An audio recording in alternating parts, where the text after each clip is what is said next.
Hello, I'm King Link, and it's the beginning of September 2019, which can only mean it's time to talk about Humble Monthly Bundle for October 2019 and the early unlock. This month we only have one, so we're doing a preview of BattleTech. The fact is, BattleTech's pretty cool. I'll talk more about it definitely, but the one thing that I want to address is the thing I thought about when I first saw this game. It looks like Mechwarrior, it feels like Mechwarrior. It's clear that they're trying to do an homage to Mechwarrior. Not so fast, guys. This is actually based on BattleTech, the board game, which, if you go back to, was like in the 80s it started.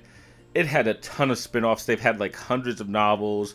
I'm sure they had comic books. They had collectible card games and animated series. I don't think it was anime. Video games of BattleTech, role-playing games, and of course, Mechwarrior. Yes, Mechwarrior, the video game, is based on the BattleTech franchise. This is based on that too, and are they based on each other? You know, is BattleTech video game predating Mechwarrior? No, of course not. But the idea that these look similar is because they are similar. That's the long version of that story. The good news is BattleTech's good. If you are someone who's like, I really want the Mechwarrior style, this isn't as interesting, and we'll see it as the game goes on. Mechwarrior is releasing a game. I'm releasing this video September 10th, 2019. If you're hearing this anytime near there should be a new game on Epic. Probably about a year from now, we should be seeing it on Steam, I hope. I mean, I really hope Epic doesn't get long-term exclusives from many of these games. But, yeah, if you want Mechwarrior 5, it is out now, hopefully. I'm assuming because I'm recording this the day before. That said, though, let's go into BattleTech. And BattleTech itself, we'll get to the gameplay. We are seeing the cutscene first, and let me address this cutscene. It is so I played an hour of this game, about 40 minutes of playtime, 20 minutes messing with it. I actually had some issues early on, but in the 40 minutes I played, I got to play two missions. I probably will only be able to show one, the tutorial here. But the second mission I'm going to refer to a few times because there's a few issues I've had, or just comments on it. The one issue I have right now is we're probably seeing the opening cutscene, and okay, I get it. You have to have an interesting story, and I agree. This is actually interesting. This woman, I want to call her a queen, and that's what I'm just going to call her. She could be a regent, princess, whatever we want to call her, but basically the leader of this galactic empire. She basically is saying, remember when you helped me out. Okay, so she is clearly the princess in this story, or the queen, again, whatever you want to call her. And I don't have her name in front of me, I think it's Arano.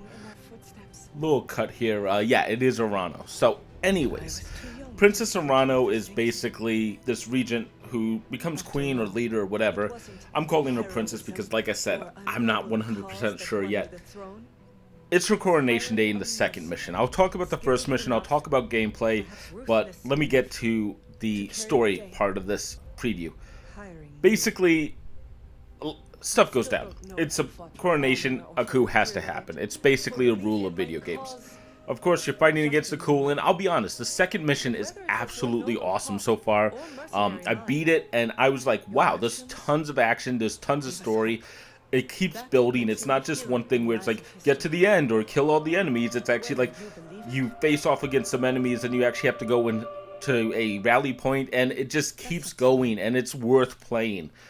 Again, second mission, don't know beyond that. The point, though, is at the end of this mission, you're on this escape. You're trying to get off-world because everything's going to hell. The princess gets on a dropship, and you're in the last stand with you and your mentor, Mastiff. We'll talk about him a little bit, but essentially what happens is Mastiff tells you to eject. You and the dropship go up into the atmosphere. Mastiff, I believe, will get killed. You know, he's doing his last stand because apparently you both can't eject. I don't know the whole story. Don't know if there is a real good story, but here's where the problem comes in. The dropship explodes, being destroyed. You get like a little cutscene that says, you know, Princess Arano killed. This cutscene right here just said she was alive. There's no way that they killed the main princess that is in the opening cutscene telling you about your past. She's alive, and it's just, there's absolutely no tension here. Yeah, you end up going with mercenaries, and it sounds like you're gonna have to go and work with them. But the thing is, the game wants this to be a big plot point. It spoils it right here.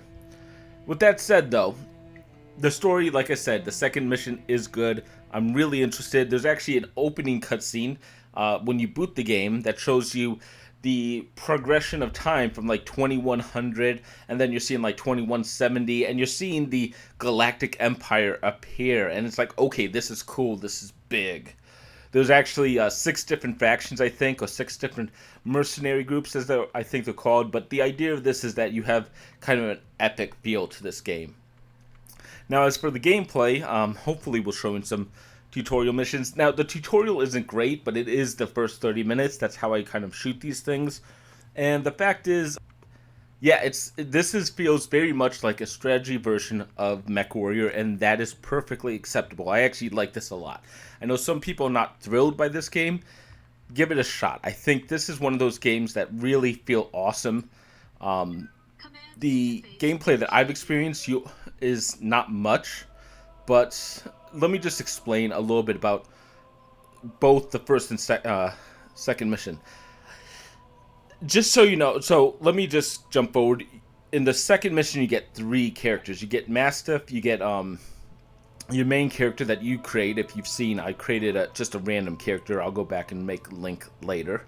And then, of course, Princess Camilla Arano. So anyways, the three of you are able to move. Now, this game kind of plays a little bit like Mutant League Zero. If you haven't played that, you actually have the ability to almost free move. All your characters move at one time, and then you stop. When you enter combat, it actually goes into turn-based, and there's an interesting turn-based system based on priority. I'm not 100% sure on it. I think the game has to teach me more of the game systems, because it really, like, the first two missions don't teach enough, and I'm hoping there's an extended tutorial. The idea, though, is each character you have gets a turn in a longer turn. You'll see something about reserving, and that basically feels like you can just wait one turn. If you want the enemy to move closer before you move, that's the idea. You move, you then can aim, decide which way your mech is facing, because what's important is there's a lot of tactics in this game. You know, you might want to expose your left side or your right side to an attack. You might want to go, of course, you want your front is going to be strong, and of course the back of your mech is super weak. Don't expose it. But that's the theory of what they've shown me. It's entirely possible you can do something different. Now, one thing that's cool that I've seen in the pictures of this game is the ability to build your mechs. Very Mechwarrior-ish building. Like, do you want more armor? Do you want more guns? You know, it's how much tonnage are you going to take is a big piece of this. In addition, there is a monetary system where you might take a contract, and basically, like I said, it's a mercenary system, but basically you might take out these guys. I've read a few things online that are basically, make sure you take good contracts. If you see a contract where you know you're going to take more damage than you're going to get paid, feel free to cut and run. Just tell them no. So the whole idea, and you can retreat at any time, it sounds like. So the whole idea, though, of this system is essentially very strategic. You build out your mechs, you actually take contracts, you try to earn money that way. I don't know much more about that. That is much farther than I am. Probably going to be a couple hours till I get even there. The point, though, is you very much have this strategic system of move first, aim, and then, of course, you can use your guns. And, of course, I've talked about Mechwarrior, Alpha Strike. You can use all your guns at once to blast an enemy. It is expensive in heat. There is an ammo cost, which isn't that bad. I mean, like, you get tons of ammo from what I've seen. I'm sure some missions will matter, but not here. And you can basically fire all your guns at once, every turn if you want, until you overheat. Beyond that, though, there's odd things to the game, like if you move close enough, you'll always melee attack, even though it looks like shooting all your guns might be more powerful. Perhaps that's a preservation of, like, oh, you're gonna damage yourself. In addition, I've had trouble with, like, multi-targeting, but I have a feeling I will learn more about that as I go on, or just get more comfortable with it. Overall, though, the combat is really slick. Movement is nice. The game actually gets this behind the mech movement in some instances.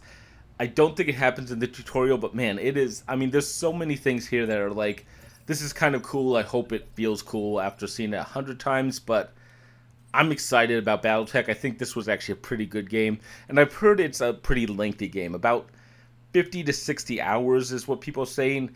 I didn't even mention it yet, but at the beginning of the game, you saw me click on career mode and campaign mode. It looks like campaign mode is the Arano story. Career mode is post Arano, more freeform, probably choose your own adventure. I don't know if that's included in people's 60-hour estimations, but there's tons of content here. You're going to have your money's worth, especially if you're doing the Humble Monthly Bundle. That is the reason we're talking about this. $12 for a serious amount of content. I'm thrilled. I honestly, I think this is one of the better games. It's a little more unique. It's a little bit more interesting, and I am excited to play more.